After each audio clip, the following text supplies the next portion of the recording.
मुजफ्फरपुर बाबा के। बाकी जलवा चढ़ावे चल जिला मुजफ्फरपुर बाबा के। बोला बोला बैजूनाथ बाबा की। बाकी जलवा चढ़ावे चल जिला मुजफ्फरपुर बाबा के। भोले मिल के आइल हो केदारनाथ बाबा से। आके तनी दर्शन कल गरीब नाथ बाबा से। भोले मिल के आइल हो केदारनाथ बाबा से। आके तनी दर्शन कल गरीब नाथ बाबा से। मन खुश रही दिल खुश रही चढ़ब तू जलवा के।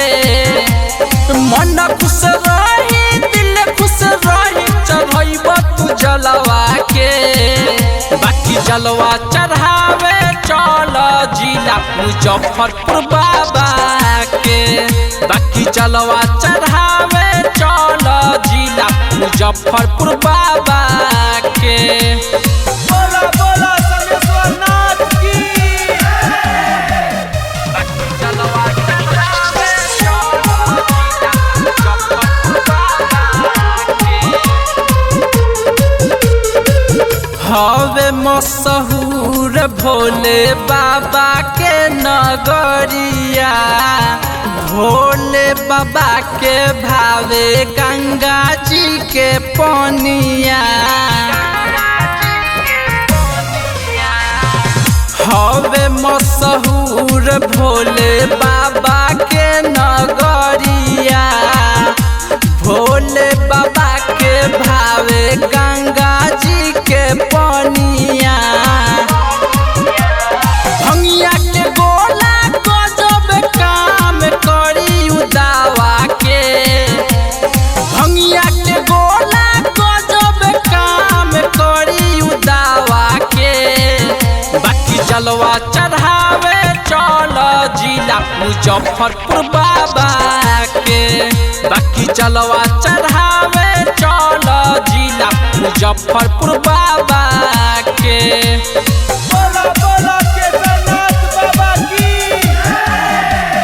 बाकी जलवा चढ़ावे चल जिला मुजफ्फरपुर बाबा के। और अर्जुन अजूबा चंदन राजू सावन जात बा। रहिया में बोलबम के जयकारा लगावत जात बा। और अर्जुन अजूबा रोहित लड्डू गोल भी जात बा।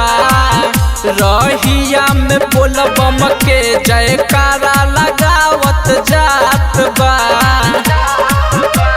सावन के पावन बरसत बदरा माजा बहावा के। सावन के पावन बरसत बदरा माजा बहावा के। बाकी जलवा चढ़ावे चल जिला मुजफ्फरपुर बाबा के। बाकी जलवा चढ़ावे चल जिला मुजफ्फरपुर बाबा के।